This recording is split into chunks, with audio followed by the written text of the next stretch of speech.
monoclonal antibodies.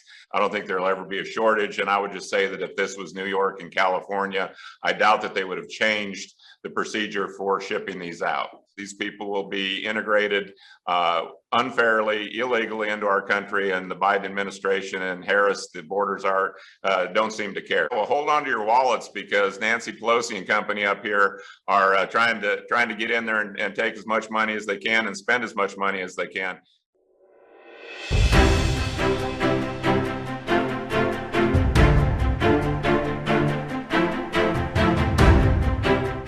Hello, everyone. I'm Brandon Lewis, founder of the Tennessee Conservative, and joining me today is Congressman Scott DesJarlais, representing Tennessee's 4th Congressional District. He was elected in 2010 and is serving his 6th term. Dr. D is consistently rated one of the most effective conservatives in Congress by groups like Heritage, the Americans Conservative Union, Americans for Prosperity. Additionally, Congressman DesJarlais has received an A rating from the National Rifle Association, an A rating from Numbers USA, a leading organization seeking to stop illegal immigration. He has a proven track record of fighting for policies that will enforce fiscal discipline in Washington, strengthen our nation's economy, and end the flow of illegal immigration. And this is all true, guys. Like if there's something that comes up and the entire caucus is doing it, there's always this little group of people that's like, oh, we're actually conservative and I'm going to vote with them. That's where he votes. He serves on the House Committee on Armed Services, the House Committee on Agriculture, as a member of the Conservative House Freedom Caucus, as well as the GOP Doctors Caucus and Border Security Caucus. Congressman DesJarlais earned his degrees in chemistry and psychology and a doctorate of medicine from the University of South Dakota. And he and his wife, Amy, have 3 children, Tyler, Ryan, and Maggie, none of which are very small anymore. The DesJarlais family attends Epiphany Episcopal Church in Sherwood, Tennessee, where Amy grew up. Scott, welcome to the program, buddy. Hey, Brandon, good to see you. Likewise. So we're going to get right into it because you're voting. Talk a little bit about the federal government's rationing of COVID antibody treatments and targeting red states, essentially. And as I understand it, at the recording of this program, there's not even a shortage, but they're just targeting red states. Speak to that and also your leadership on the matter in this regard. Sure. Now, I think that there was a perceived shortage because apparently 70% of the supply over the course of a week or two in early September was going to 7 southern states, which include Florida, Georgia, Alabama, Mississippi, Louisiana, Texas, and Tennessee. All happen to be states that the HHS deemed to be under-vaccinated and have governors that don't tend to go along with some of the Biden mandates. So we don't know that it was targeting, but it sure felt that way considering the research I did on the number of doses of monoclonal antibodies that they had on hand was adequate. And they just wanted to make sure it was equitable, that they could send these out to other states if needed, which to me is ridiculous. You go where the hotspot is, you treat the people who are in need. Monoclonal antibodies, for those who don't know, is probably the frontline therapeutic treatment right now for COVID infection. If caught within the first 10 days, you can treat people with this, and 70% of the time you'll keep them out of the hospital. So it's a very effective therapeutic. And in the Doctors Caucus, we've been following this pandemic closely for a year and a half now. And so, we got a letter off to Secretary Becerra at HHS saying, why are you targeting our states? We need these antibodies, and we have patients that are being turned away because we don't have enough. They quickly pivoted to say that it was to make sure we didn't run out. They've since ordered 2 million more doses that'll be coming in over the next 4 months. I don't think there'll ever be a shortage. And I would just say that if this was New York and California, I doubt that they would have changed the procedure for shipping these out. So we also authored a letter with the GOP Doctors Caucus, Leader McCarthy, to HHS, asking for further explanation of why they're doing this, what are the criteria for giving it. And we had 54 co-signers this letter, and it seems like right now things have kind of died down on that front. So hopefully we did some good. Well, often you have to give these guys a black eye before they do the right things, and sometimes you have to give them 2. And so I appreciate you doing that. Talk a little bit about some of these, what we refer to as red flag votes in the National Defense Authorization Act, and how that plays out in conference committee. I know so often what happens in DC is very convoluted for the people back in the district. And of course, some people try to make hay out of things that you should make hay out of, and some people try to make hay out of things that are probably irrelevant. So talk to that just briefly, and I'd like to also get into a couple other subjects here. Sure. I mean, we'll take red flag laws very seriously as pro-Second Amendment legislators like myself and others. We don't want a slippery slope created where guns are confiscated at the government's behest. In the defense bill last year, the Democrats slipped in a provision that in certain cases, veterans that had PTSD or determined to be mentally unstable could have a court order to remove their weapons.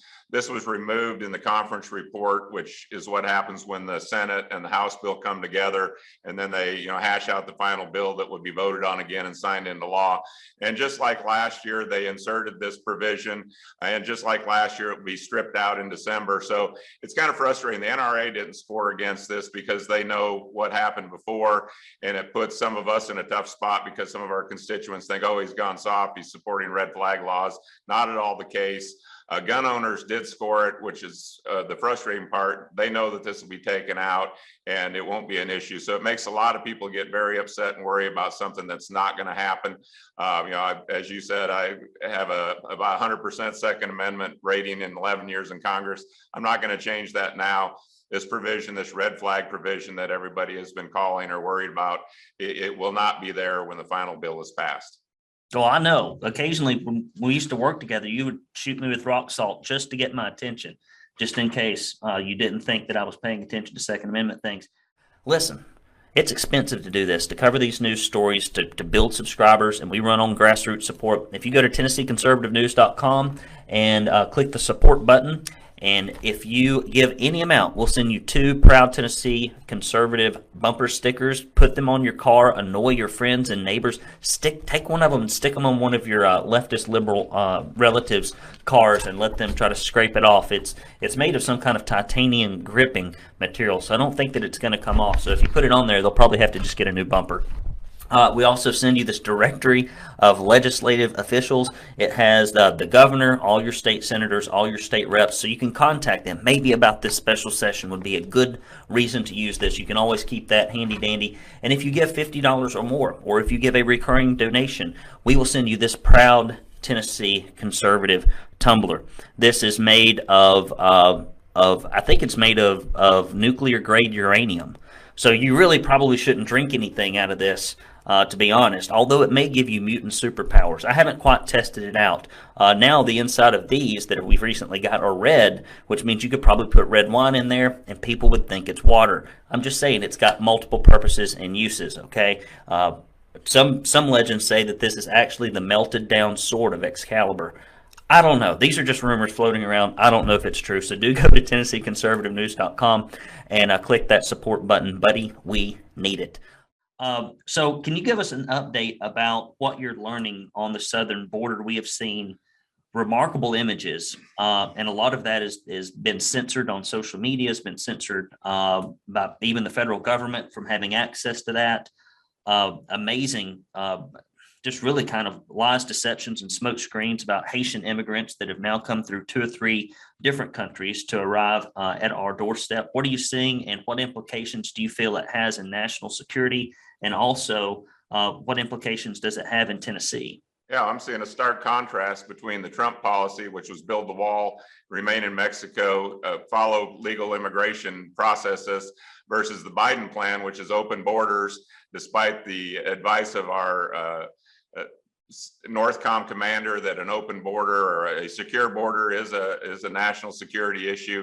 Biden's ignoring that. It's working marvelously. People are sending their folks by the thousands to the border because Biden has opened the door. We saw this with the Haitian immigrants that you could only see on Fox News. The images under the bridge, go to CNN, MSNBC, didn't matter what was going on down there. They were covering something else, except when they perceived that some people on horses were whipping someone who, that's been proven false. So what I see is the Biden agenda working just the way he would want it. He wants to bring people into this country. We know that the Mayorkas, the Homeland Security Secretary, said that, yeah, well, 10,000 of those Haitians were sent into the U.S. Well, maybe it's 12,000. Well, maybe it was more. So anyway, he says, well, this is nothing new, but yet we have over 12,000 people that were just released in the United States that haven't been vetted, that weren't tested for COVID, that are being settled in your communities. In Chattanooga, you broke the story about what had happened there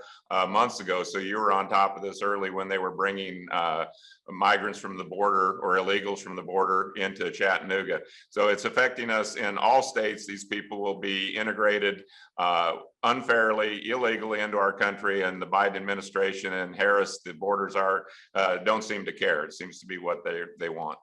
Now, well, they're worried about horses on the border. I'm more worried about the horse's ass that's in the White House, to be honest.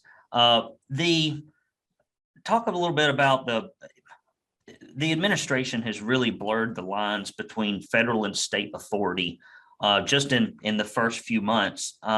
Tennessee lawmakers, in a way, and maybe lawmakers in lots of other states, have kind of allowed this steady erosion of state sovereignty, and they don't really push back like they should constitutionally. Do you have any suggestions, thoughts, ideas about how we can protect Tennessee at the state level? Because you can only do so much up in DC. So much of this falls to the governor and the General Assembly in states all across the United States that want to really see that separation go back about 20 or 30 years to where it really should have been in the first place. Right, and does seem to be deteriorating as we speak, and Biden has passed several executive orders that infringe upon those rights. I've spoken with Governor Lee. I know that he's in talks with the Attorney General. Unfortunately, a lot of this is left to be fought out in the courts, but that's why it's so important that President Trump was so vigilant about getting good conservative judges in the right places. That will help us in the long run as we fight these battles. But you're right, it has to be fought on the state level.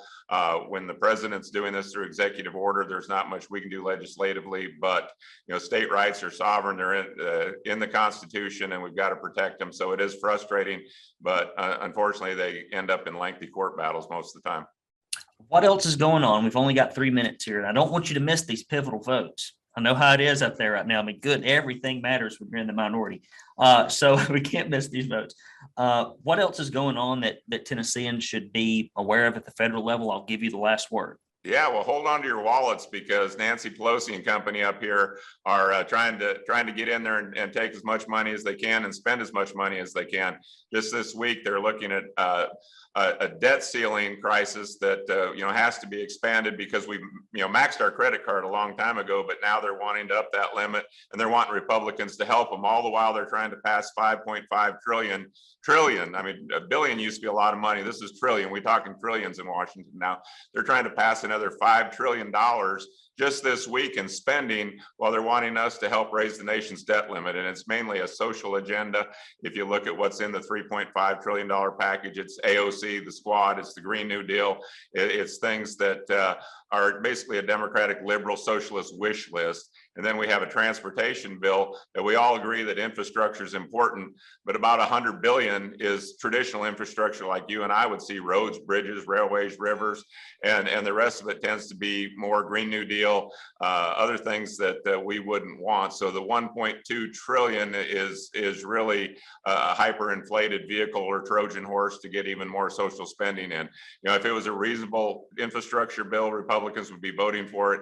But as you know, the politics here, Pelosi's greedy and Biden's greedy. They're trying to tie the infrastructure bill with the social liberal $3.5 trillion spending bill.